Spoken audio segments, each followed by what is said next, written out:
Hello there. The Scarrans are generally considered to be a savage, violent, barbaric race who can't be negotiated with, can be unreasonable, crude and brutish. That is an unfair assessment and a generalization, however. The Scarrans are actually capable of creating some pretty sophisticated technology, and one example of that is an incredibly modern and refined vessel which would close the gap between Scarran and Sebacean battle technology significantly, and that would be the flagship of the Scarran Navy and the personal vessel of Emperor Stalik, the Decimator. Before we get started, like, share, subscribe, and hit the bell notification icon if you want to be kept up to date with any new releases from this channel. But with that said, let's get into it.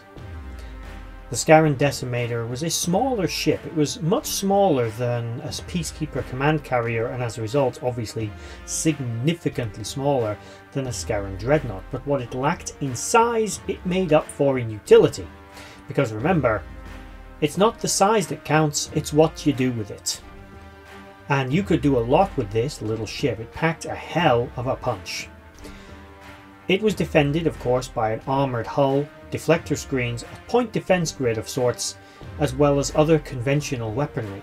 The vessel's defining feature, however, was the fact that it was faster than pretty much anything else, not just in the Scarran fleet, but also in the Peacekeeper fleet. Although its top speed was unknown, it was known to accelerate to higher velocities quicker and had a maximum top speed higher than that of a standard Scarran vessel, meaning this ship could get about pretty damn fast. Its main armaments really lent its name some oomph.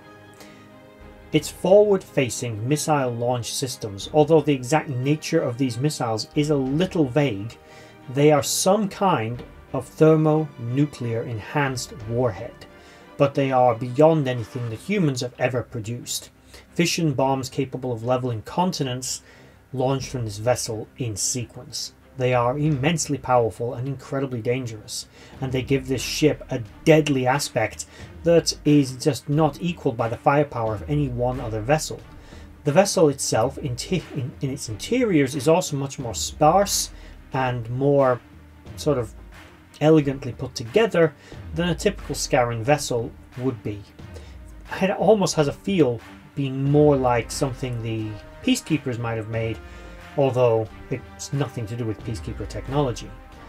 It is an incredibly powerful and advanced war machine and was used during the Scarran Peacekeeper wars, right up until the final battle where John Crichton aboard the Leviathan named Moya utilized an advanced weapon system simply and broadly referred to as wormhole weapons. This weapon effectively didn't really create a wormhole as such. What it did was create an incredibly powerful, ever-expanding gravity well, similar to a quantum singularity, otherwise known as a black hole, although it was still the so-called wormhole weapon. This weapon would continue to expand and consume both fleets unless they basically agreed to peace, and Crichton held them over a barrel to that. Unless they agreed to peace, they'd all die. The Scarrans were the last ones to eventually relinquish the fight, but they did eventually. This ship, though, did see combat, albeit briefly, during that war. It does seem to have been at least a prototype of its class, if the Scarrans intended to produce more of them. At the point where they declared peace with the Sebaceans, they hadn't as yet seemingly launched any more of these ships.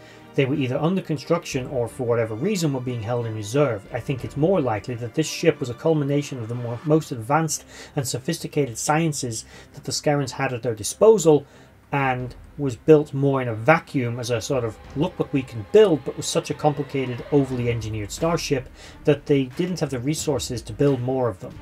At least not in any great numbers. It was easier just to have this one small elite vessel to keep the Emperor alive and command the battles from, rather than build a whole fleet of them, which kind of made them a little less special, I suppose, but you can't look at it like that from a military point of view. The Scarran Dreadnought was a very usable weapons platform. Easier, cheaper despite its size, much easier and simpler to build than this very over-engineered, complicated little ship, which, although was more resilient and was able to hold its own with a Peacekeeper command carrier, which I should point out a Dreadnought could not do, this ship actually could hold its own, even though it was smaller. But that is the Scarran Decimator, an incredibly versatile and powerful little ship.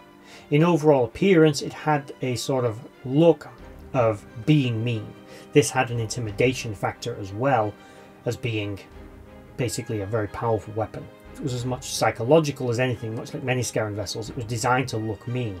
It was pointed with these 3 armoured protrusions towards the front of the vessel, which gave it this sort of knife-like appearance, like a 3-bladed knife. Basically looked like it was going to stab your ship. Probably not what it would ever actually do. The exact function of these blades was primarily defensive and to protect the main armaments at the front and to increase shield coverage, things of that nature. But realistically, they were as much about psychological effect as they were about any kind of practical gain for having them there. But again, that is the Scarran Decimator. Fast, nimble, powerful, heavily armed, super advanced warship representing probably what would be the future of the Scarran Navy. But with that said, what do you think about this vessel?